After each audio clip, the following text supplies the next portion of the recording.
Hello everyone and welcome back to the next interview in my Business Success Tips series.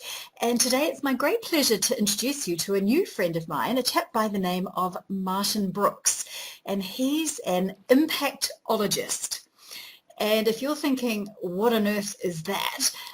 You're like me, because when we first met, that was my very first question of Martin. So I'm going to introduce Martin to you now, and he can explain all. So hello, Martin. Welcome, and thank you for talking to me today. Thank you, and great to have the opportunity. Thank you. It's my pleasure. Okay, so first up, tell us all what an impactologist is, please. Sure. Well, the way I define it is I believe I'm a person who studies the behavior of the world's top communicators, ridiculously curious to find out what it is that they're doing that convinces or influence or motivates other people. What is the things that they say, they do, their body, their voice, the stories they tell, the techniques they use to create that impact to get people to buy into them, their product, or their offering. And what do you do with that knowledge that you've gleaned from those amazing leading edge speakers? And that's the key thing. That's the value point back to people that I work with, is to be able to translate those tools and techniques from the world's top communicators and bring them back into their business world, their sales pitches, their interviews, their pitching for a tender for a big business or resource internally within a company, or leader if you manage people, if you want to inspire and motivate your team, to bring all those tools and those techniques into those environments to make them accessible to everyday business people, from the large corporates to the small self-employed entrepreneur. So tell me, how did you end up doing this work? Tell us of your journey in business and why you went down this route of studying communication and teaching it. Okay. Well, I've got almost over a quarter of a century of background now in business, and started off in sales. So my first job was as a counter sales agent, as a travel agent. So I've spent 25 years as a salesperson in sales management, and then progressed through the ranks and led sales teams both in the business to consumer environment and business to business environment. And then for the last 13 years, I've run my own training and consultancy company. So I set up my own business to teach communication skills, primarily in the start, actually sales skills, being based on my background. And then as part of that, worked with a lot of other major training companies as a contract trainer for them too. And each one of those companies that I work with wanted to share with me their best communication tools. So I gathered this amazing toolkit of experience and expertise, also aligned with, I've always been interested in psychology. Why do people do what they do? Why do I do what I do? What works? What doesn't work? What makes was one lecturer said, what's the difference that makes the difference? What's the thing that one person does that nobody else does that creates that better environment? So it's been a journey with speaking with lots of people, lots of experts, lots of learning, lots of experiential learning as well. When you're working with senior executives and you're giving them feedback and they're giving you feedback, and you hear feedback that other people give each other, a lot of it is academic study, but a lot of it is very, very practical and learning from others. Everybody has got something to teach you, I feel. Brilliant. So tell me what you've observed about the behaviours of the world's best communicators, and what sets them apart from someone who stands and gives a PowerPoint presentation, shall we say? Sure. I mean, I think there's three key areas. The first thing is that they make fewer mistakes.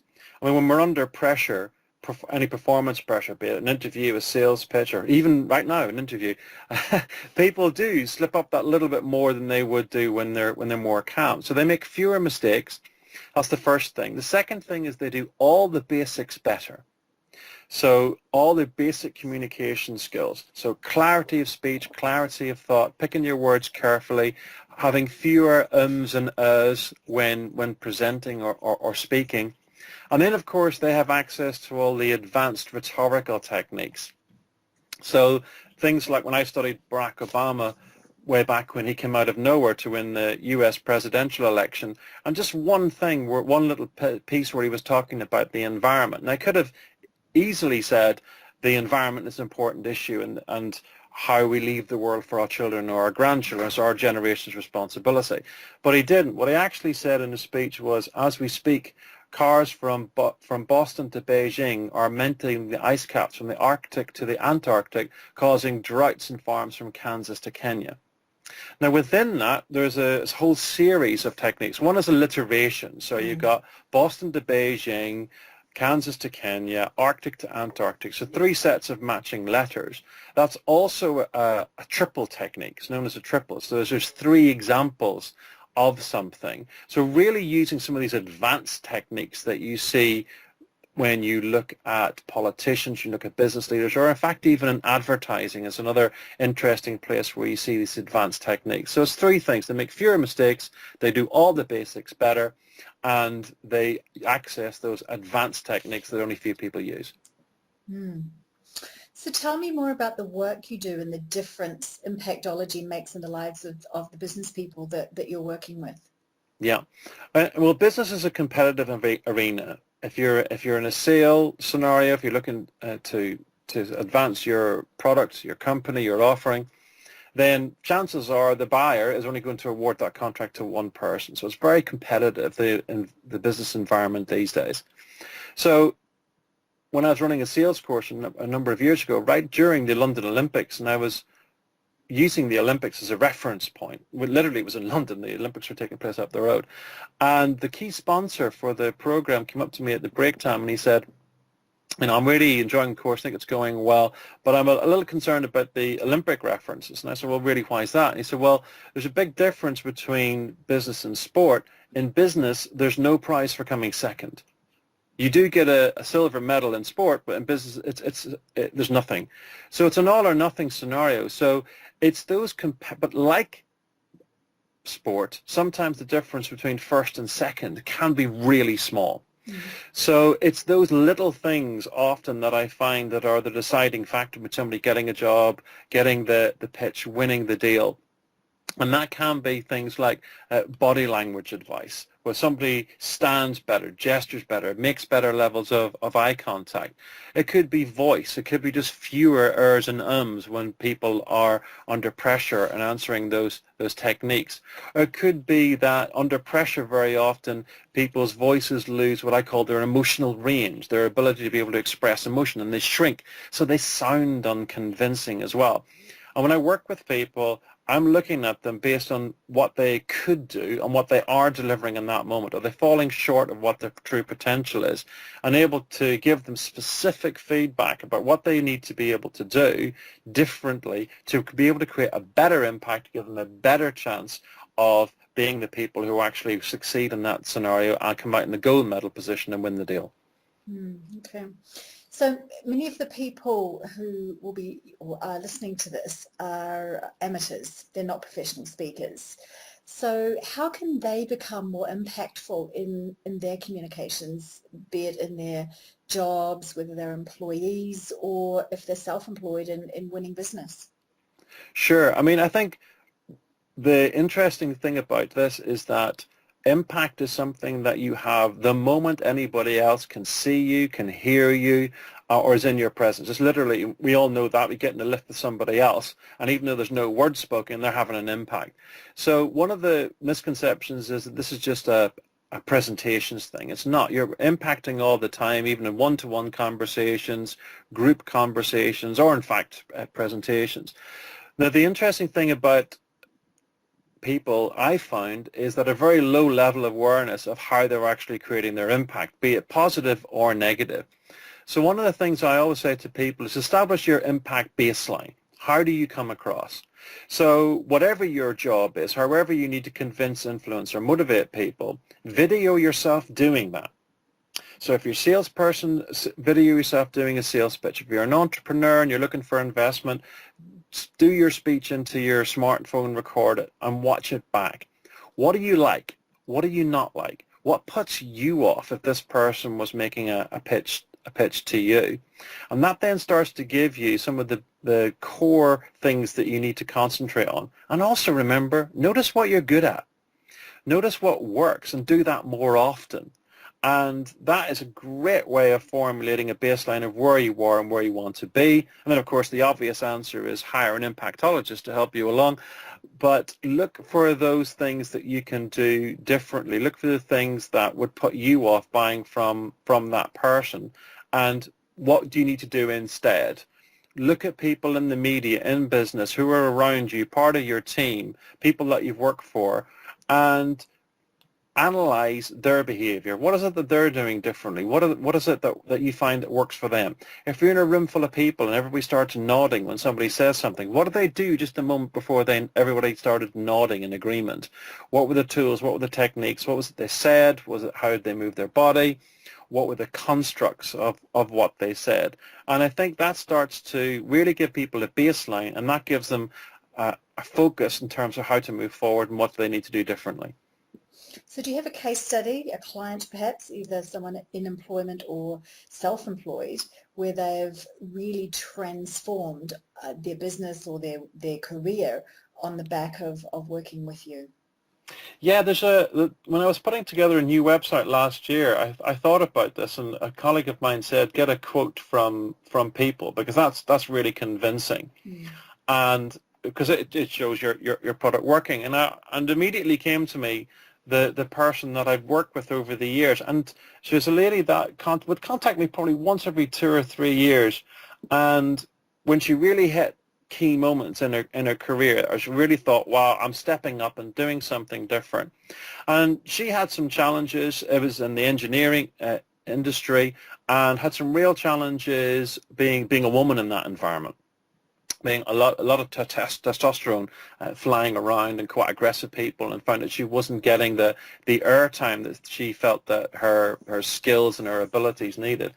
And she has popped in to get some feedback and some help from me.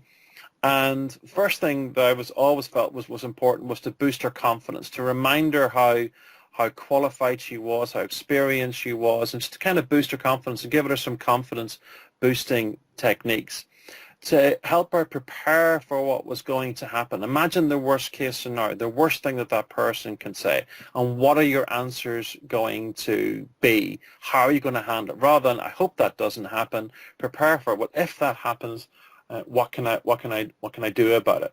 And the quote that she gave me was, at a number of crucial points in my career of one-to-one coaching with Martin, I found his feedback, tips and advice enabled me to achieve greater levels of success in the short term and a lasting impact on my career. And I think that was a lovely quote to get from her, because it's not just about the short term, but once you learn these things, once you learn a skill, you don't forget it. You can reuse it in interactions going forward. And that particular lady, I've seen her career progress. She's progressed through the layers of management, dealt with some very difficult situations, some very difficult personalities, and come out on top. And just to have played a small part in her progression has been a wonderful experience for me. And it's experiences like that make me so passionate about closing the gap between what I call people's potential and how they can perform.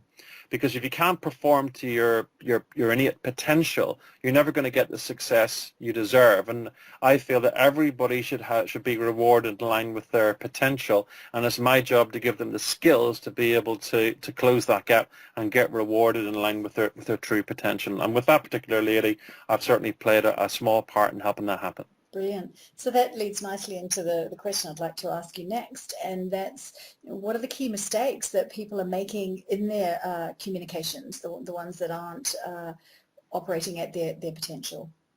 I think the biggest mistake that people make is in going into these scenarios where they really need to be on the top of their game, they just haven't prepared enough. They haven't thought about it. They haven't taken the time. And I was involved in a bid team in January, or earlier on, January of this year. And it was a really major contract that they were going for within the NHS.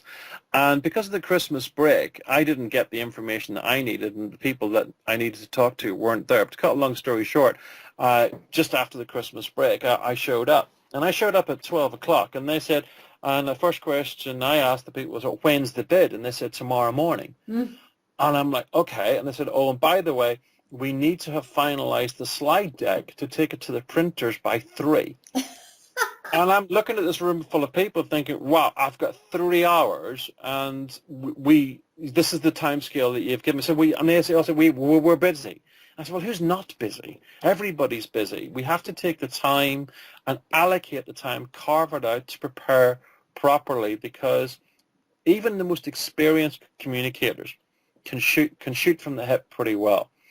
But they will not perform as well as if they've taken some time to prepare. So the first big mistake that people make is they don't take the time, they don't make the time to prepare and to really think about it. The second big mistake that I think people make is that they let that performance pressure get to them. Their confidence levels drop. They create stress. They overthink things, and they allow their natural confidence to really subdue, to go down, but they're really not shining to their full potential. And I think that was why one of the first chapters of the book that I'm writing was on confidence, because I feel if you can't, get confident and feel that you've got something of value to offer, then it's very, very difficult for the people to feel confident in you. Another mistake that I think people make is that they know what they want to say, but they haven't really thought about what's the key messages. And one of the things I think expert communicators do really well is they make that distinction between a key message and the supporting data. Now, if you're a SME, if you're a salesperson, you know what your key messages are, and you know what the supporting data is, but the person you're listening to just hears data. So it's being very, very concise and making sure that those key messages are very, very clear to allow people to identify your offering, identify where it adds value to them, and to motivate them to actually take action. Brilliant. Thank you for that. So just flowing on from that, many of the listeners here will be self-employed, and they will be needing to make sales in their business. They will be the salesperson.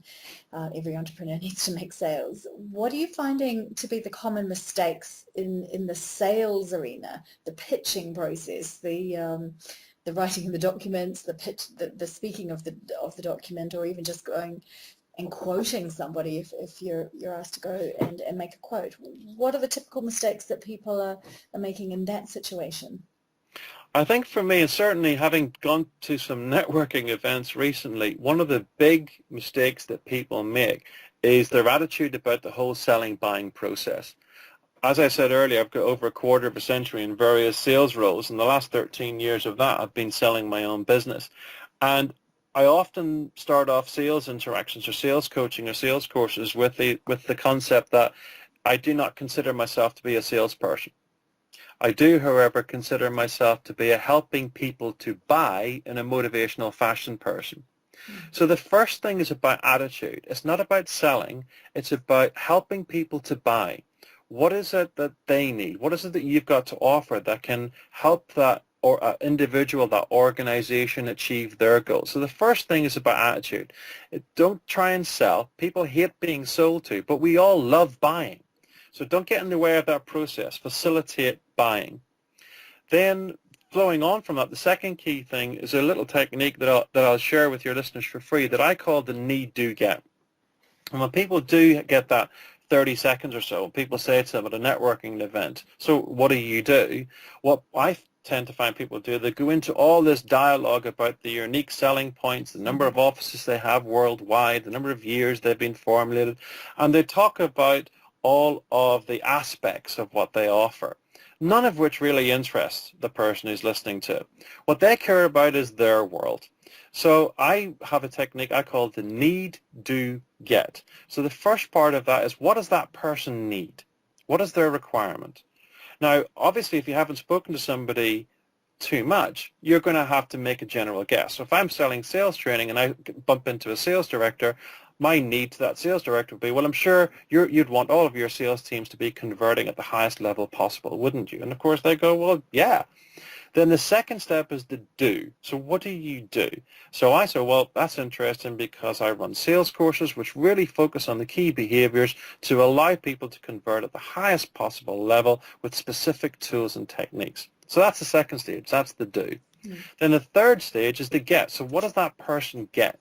So they and say, well, results vary, but typically in sales teams that I've trained, I find anywhere between a 5 to a 12% increase in their conversion rates.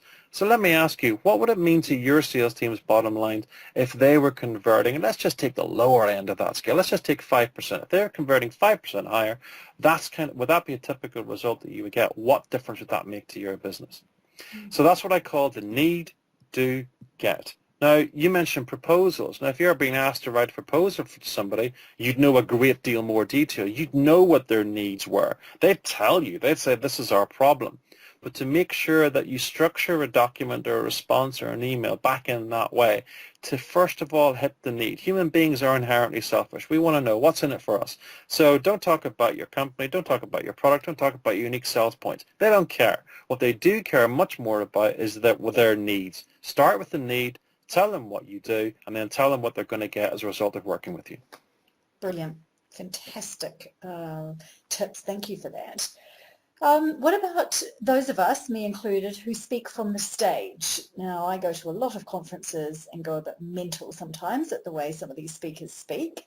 Give me your 3 top tips for brilliant presenting on a stage to engage your audience in your topic. Well, the interesting word you used there was engage. And what are the ways of engaging people? Often at conferences, you may be one of a number of conference speakers. I know one of my offerings is as a conference speaker, I'm often wheeled out at the end of a conference to do the motivational bit on the last afternoon of the last day. And you're right, that key word is engaging. How do you get people engaged? So the best time to engage people is right at the start. So you really need to think about your opening. What is going to engage people? What's going to make people sit up straight? So there's a number of simple ways you can do that. You can just do what we call the participation technique. Okay, so you've got a conference of people. Okay, let's get a quick show of hands. How many of you are wide awake? And, if only half of the audience put their hands up, then the half of the audience who put their hands up are laughing, and the other half are kind of quickly putting their smartphones down to try and figure out what they missed. So one of the key things I would say is about how do you open? Obviously, it's got to be relevant to. You got to pick a technique that's relevant. It could be a more a drier question, like what do you think the trends are going to be in your industry? What do you think are the biggest challenges going to be? Or it could be what we call a startling statistic. So you just say, if I said the number and say a number, what would that mean to you? Relate it back to their industry. I saw a fantastic speaker I was working with, and this was something that they came up with themselves. They were involved in social housing for people who are coming from abusive relationships, and her opening to her speech was, I'm going to say a number, and that number is 37. And then paused. Dramatic pauses are great for engaging people and drawing people in. And that might not seem a particularly significant number, but it's a very significant number in what I do, because the number of times that the average people that we deal with will suffer physical abuse before they'll take dramatic action around it. And all of a sudden, wow, this statistic, this number has engaged people. It has pulled people in. It's got to be specific to the environment. So how you open is a big thing. Another thing that helps people engage is confidence. We can't expect other people to buy unless we look and sound like we would buy what we're selling. So I often say to people, did Steve Jobs look like he would buy what he was selling? And the answer, of course, is a resounding yes. He had that energy, he had that passion, he had that complete belief. I can't tell you, and you've probably experienced it yourself, Adèle, where people have stood up in front of you and said things like, I can't tell you how excited we are about this new opportunity. And you just shrink into your seat and you go, no, no, no. So it's got to be believable. You've got to look like you believe it. You've got to sound like you believe it.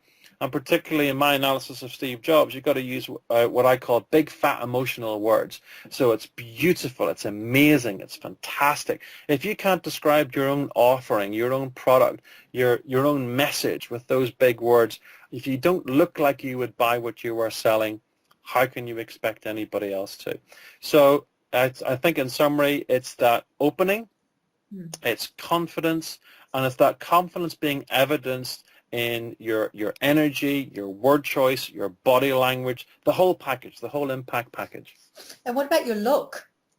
If you're on the stage, what you're wearing, for instance, there's a reason for that question in a minute.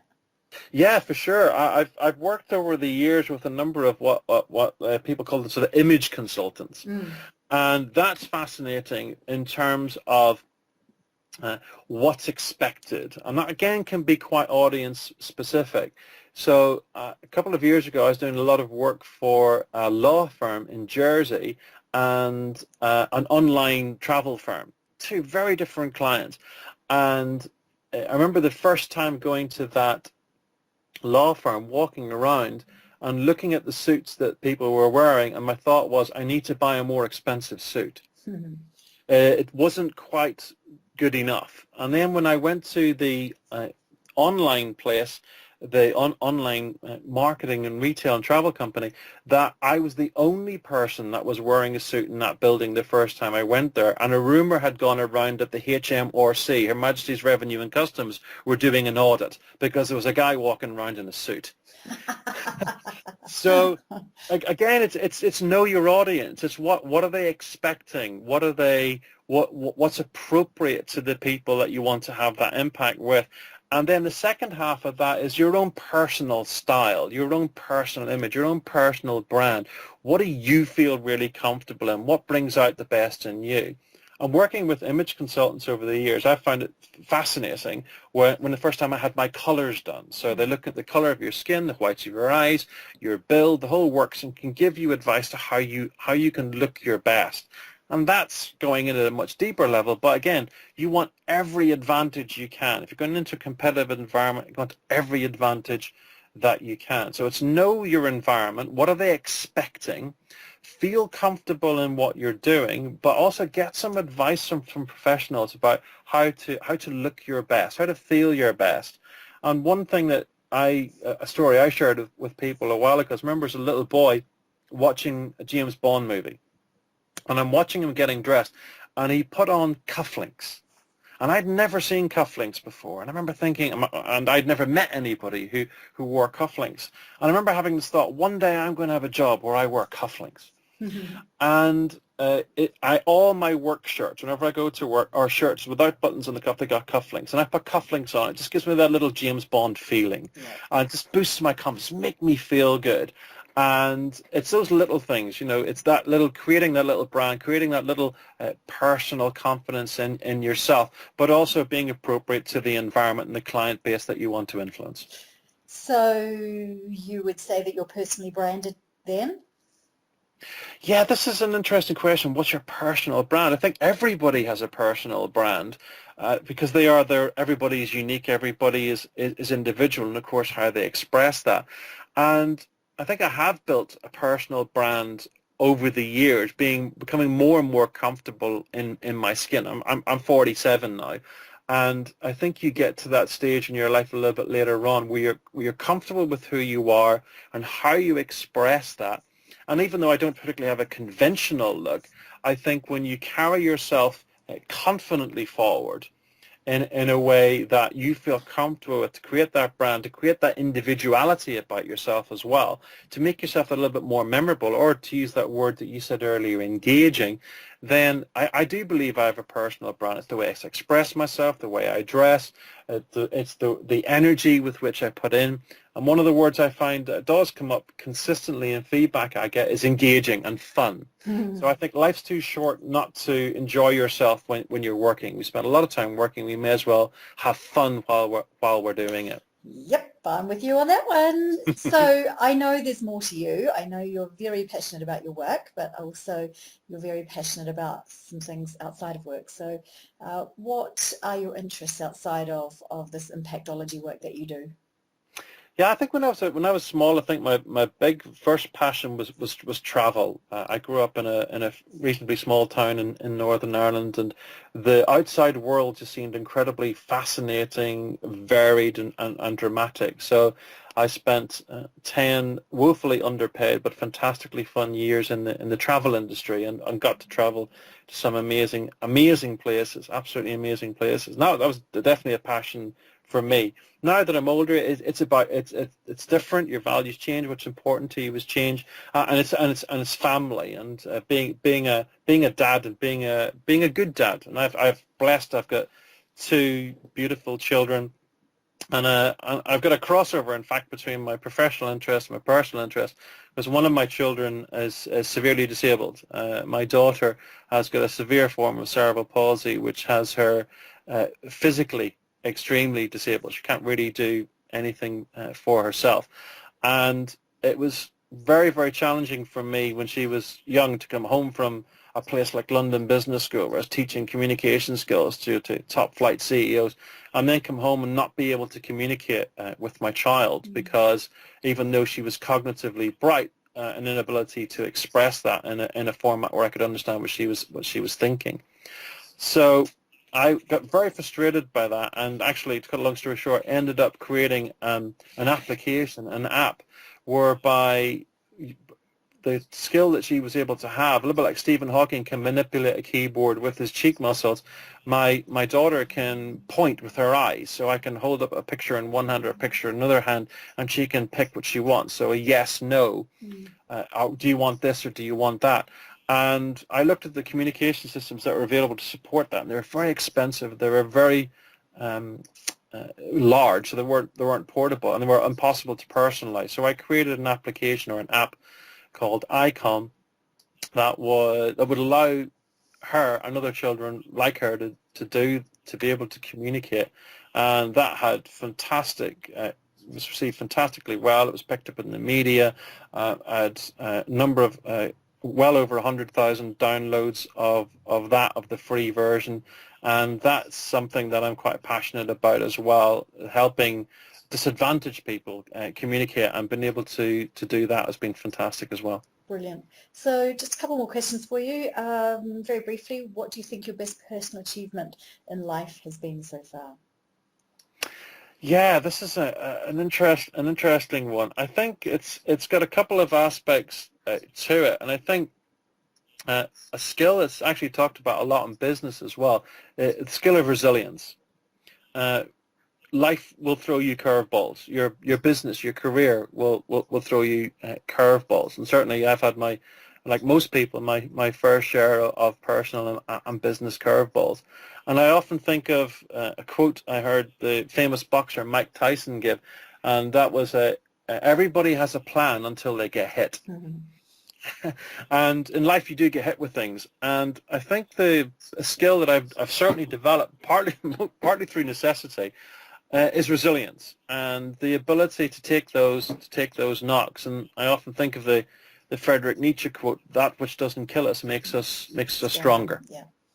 And the ability to have that resilience and to pass on that skill to my children, to have that resilience to go, we make these plans, we hope for the best, but life doesn't always pan out that way. And if I can pass that resilience onto them in a meaningful format, and to clients as well, but primarily to them. And I think that sharing that attitude to continue to make the best of life, and the greatest human asset that we have, hope for the future, and to keep moving forward. Yeah, well done.